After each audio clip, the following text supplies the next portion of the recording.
예전에 한 노 목사님의 마지막 설교 이야기를 들은 적이 있습니다. 평생을 한 교회에서만 목회하시다가 이제 은퇴를 앞두고 마지막 주일에 이제 설교 말씀을 전하셨습니다. 성도들은 감동적인 간증 이야기를 하시겠지, 아니면 이제 목회의 여정을 돌아보시겠지라면서 기대를 하였습니다. 그런데 목사님은 뜻밖의 질문 하나만 던지셨다고 합니다. 여러분, 제가 없어도 하나님은 여러분의 하나님이십니까? 교회는 조용해졌습니다. 목사님은 교회를 의지하지 말라라고 말씀하지 않았습니다. 자신을 잃어버려라 라고 말씀하지도 않았습니다. 다만 이렇게 말했습니다. 여러분의 신앙이 정말로 하나님과 맺은 관계입니까? 아니면 분위기와 습관, 공동체에 묶여 있는 것입니까? 그리고 그는 마지막으로 이렇게 외쳤다고 합니다. 이제는 여러분 스스로가 선택하십시오. 오늘 본문은 여호수아서의 마지막 장면입니다. 가나안을 정복했고 땅을 다 분배해 주었으며 사명은 이제 완수되었습니다. 이제 지도자는 떠날 준비를 하고 있습니다. 그런데 여호수아는 자신의 업적에 대해서 정리하지도 않았고 리더십을 자랑하지 않았습니다. 그리고 후계자를 세운 것도 아닙니다. 대신에 그는 백성들을 이제 세검 땅에 모아 세워놓고서는 한 가지를 요구했습니다. 이제 너희가 선택하라. 오늘 본문은 단순한 작별 인사가 아닙니다. 이것은 한 세대의 신앙이 다음 세대로 넘어가는 결정적인 순간이라는 것이죠. 그리고 그 자리에서 이스라엘은 하나님과의 언약을 다시 한번 확인합니다. 오늘 주신 이 말씀을 통해서 하나님의 신실하신 언약에 대한 우리의 응답은 어떠해야 하는지 살펴보고자 합니다. 첫째로, 언약은 새 은혜를 받는 자리가 아니라 이미 받은 은혜에 대한 책임 있는 응답입니다. 본문 25절을 같이 읽어보겠습니다. 그날에 여호수아가 세겜에서 백성과 더불어 언약을 맺고 그들을 위하여 율례와 법도를 제정하였더라. 아멘. 여호수아의 설교가 시작된 후에 이제 여기서 처음으로 언약이라는 단어가 등장하고 있습니다. 그런데 우리는 이 장면을 오해하면 안 됩니다.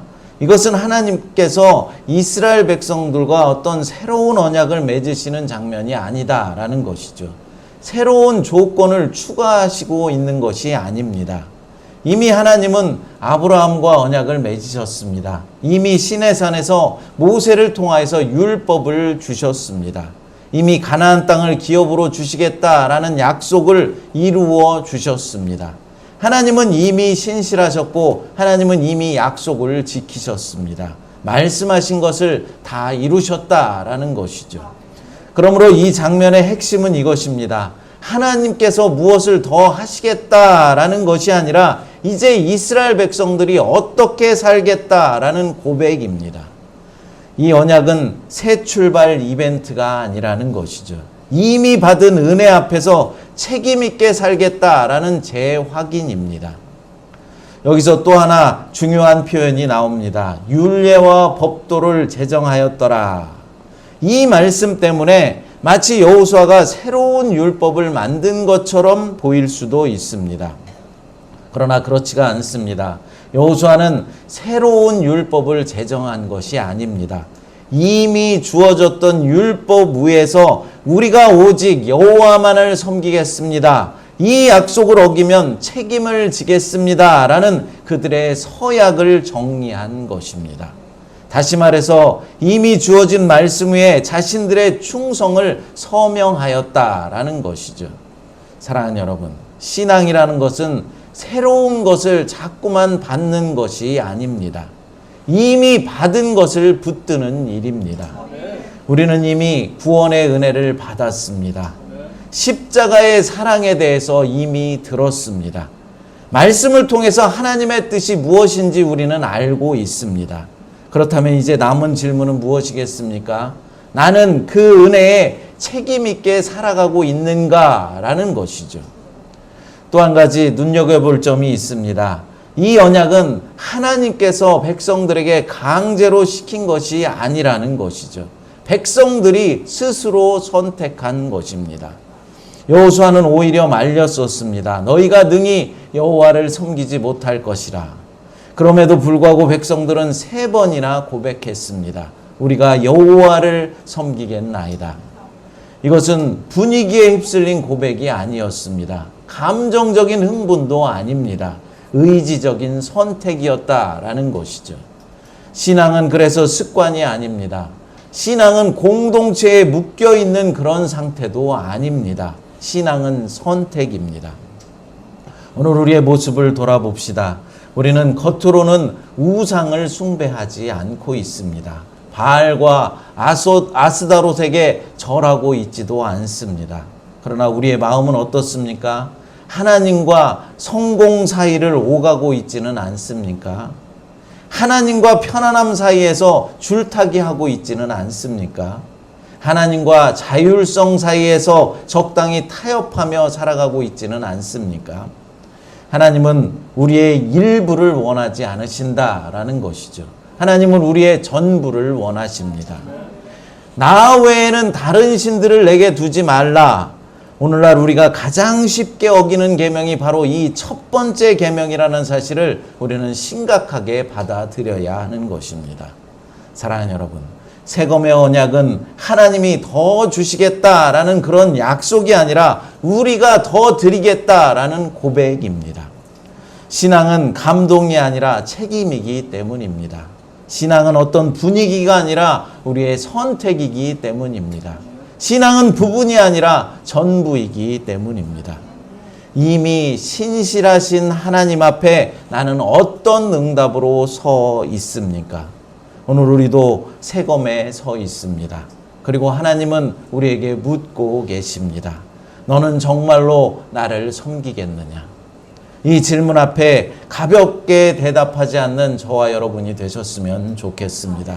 둘째로 언약은 반드시 기억될 장치를 세워야 한다라는 것이죠. 여러분 25절에서 이스라엘은 언약으로 응답했습니다. 그렇다면 그 결단은 어떻게 보존되는 것입니까? 그 고백은 어떻게 다음 세대에까지 이어질 수 있는 것일까요? 본문 26절과 27절을 읽어보겠습니다.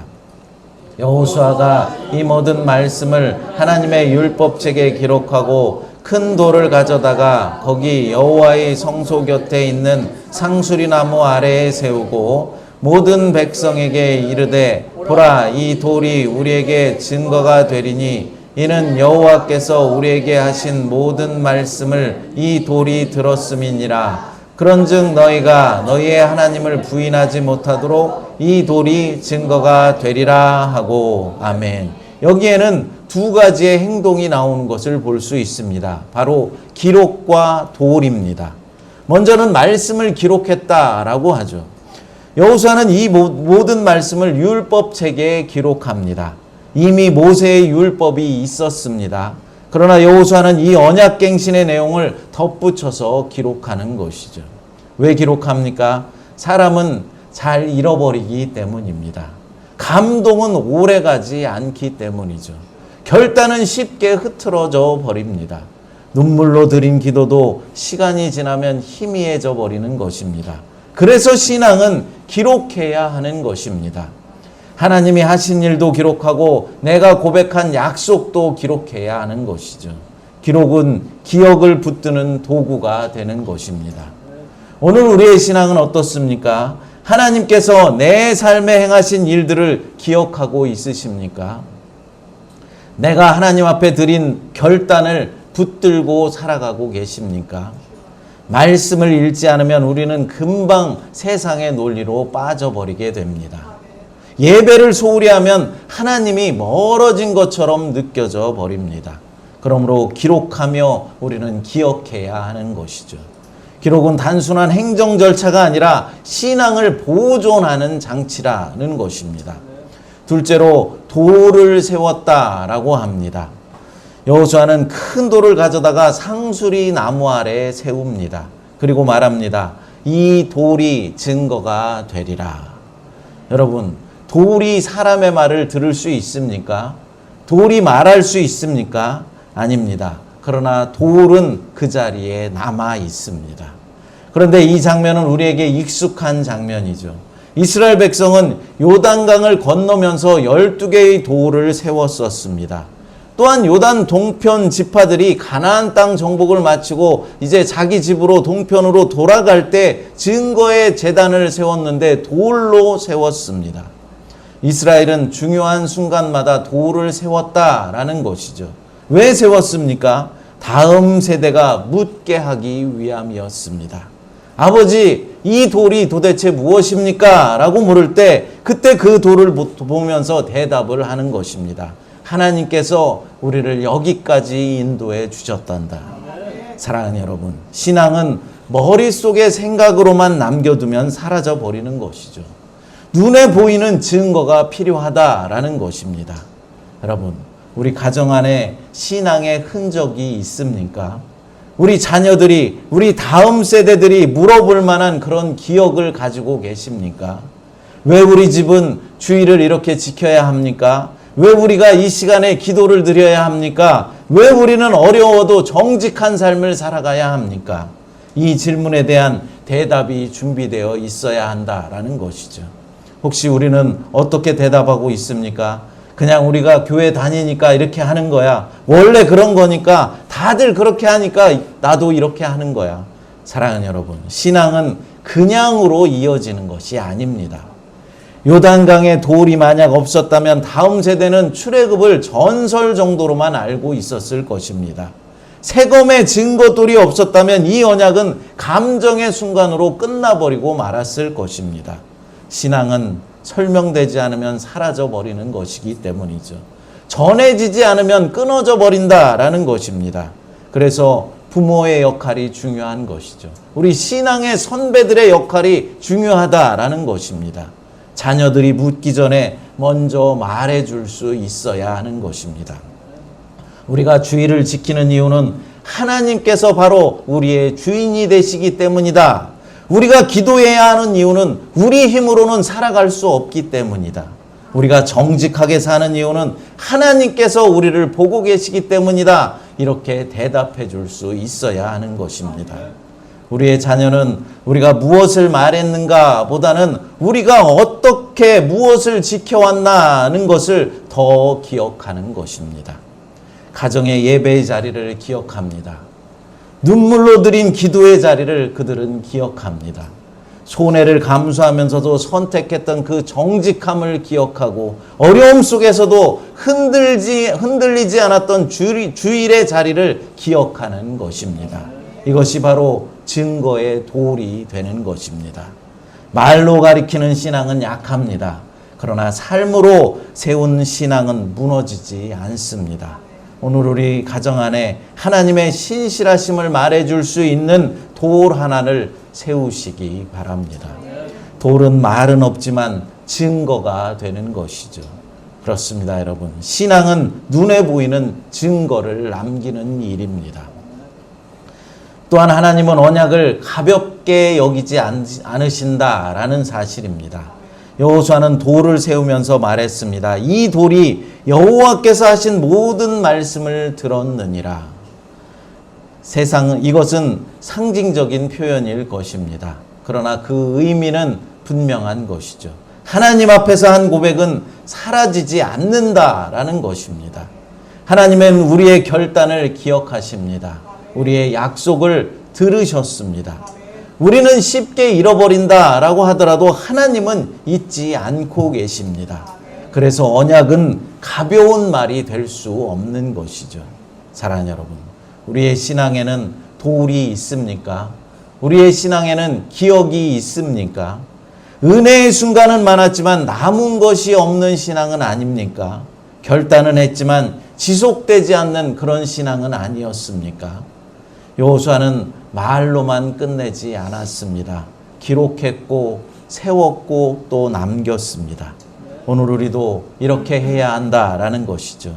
말씀을 가까이 하는 삶, 가정 예배의 자리, 그리고 자녀들에게 들려주는 간증, 눈에 보이는 순종의 선택들, 이것이 바로 우리의 증거의 돌이 되어야 하는 것입니다.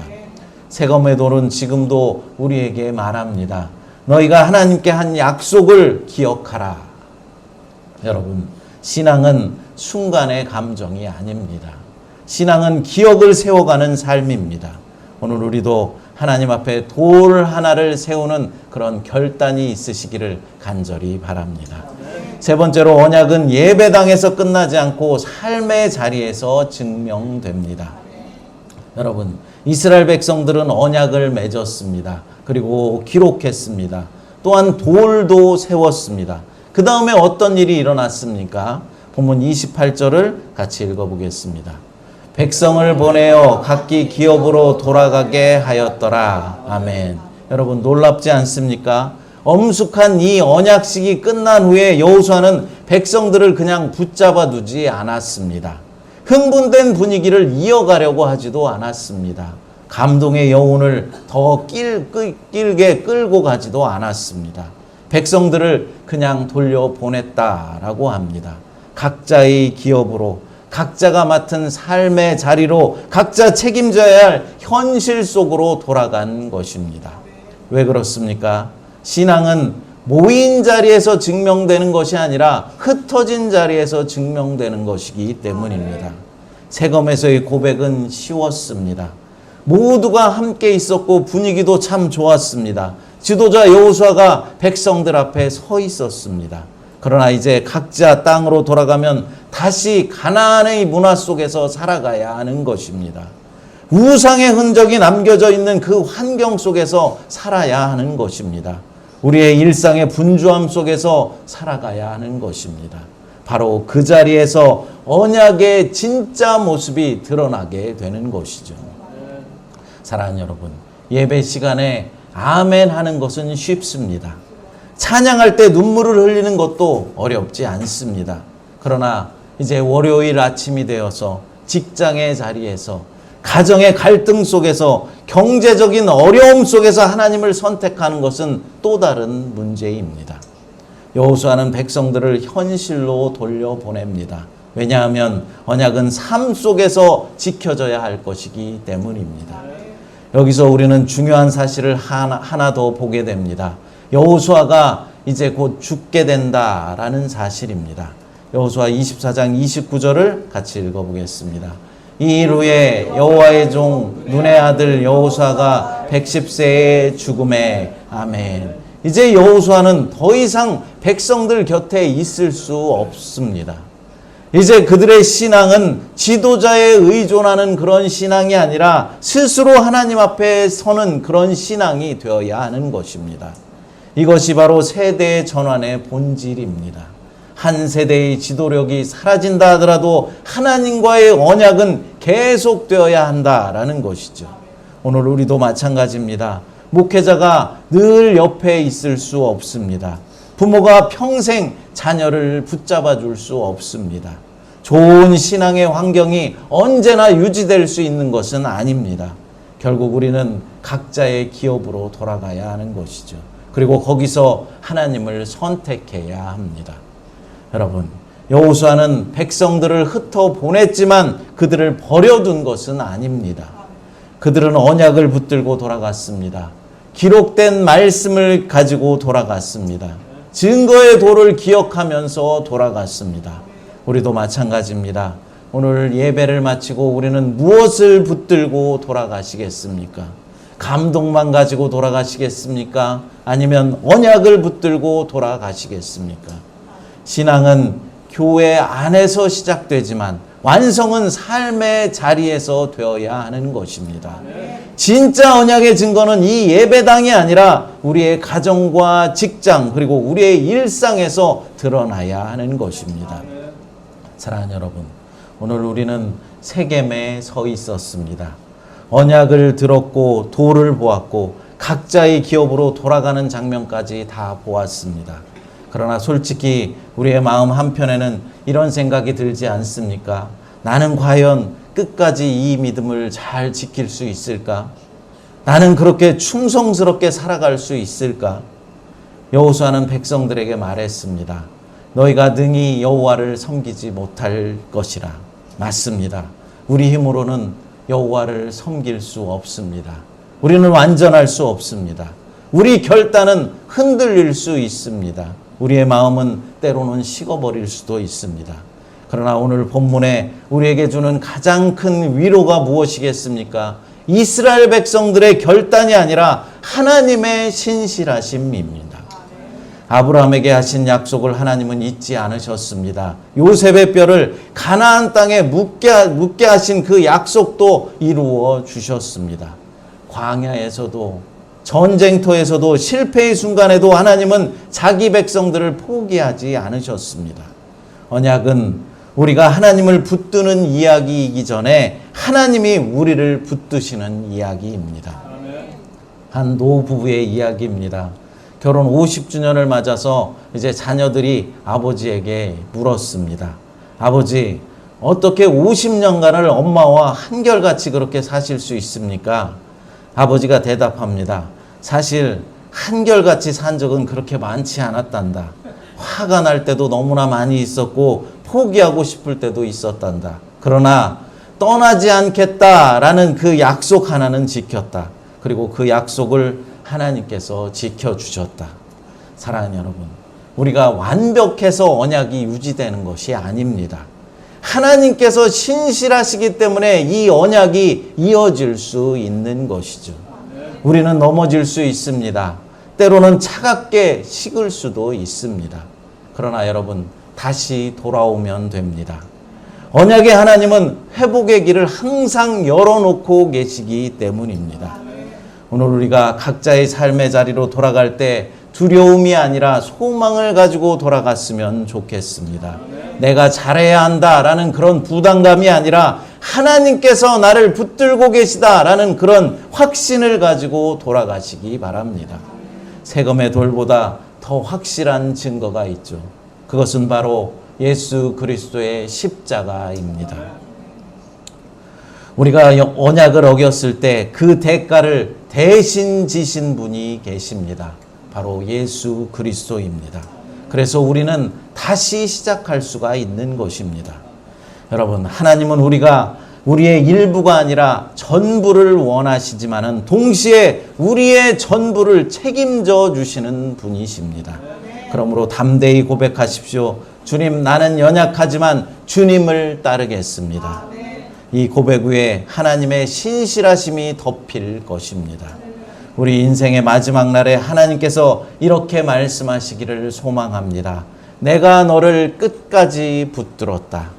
그 은혜를 믿고 각자의 기업으로 돌아가는 저와 여러분들이 되시기를 간절히 축복합니다. 사랑의 아버지 하나님, 감사합니다.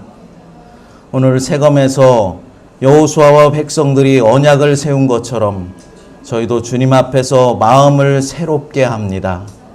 말로만 고백하지 않고 삶 속에서 주님을 섬기게 하여 주시옵소서. 우리의 가정과 자녀에게 신앙의 증거를 남기고 또 교회 공동체가 하나님의 말씀에 굳게 서도록 하나님 인도하여 주시옵소서. 연약한 저희들을 붙잡으시고 넘어질 때에도 회복하게 하시는 주님의 신실하심을 의지하며 나갑니다.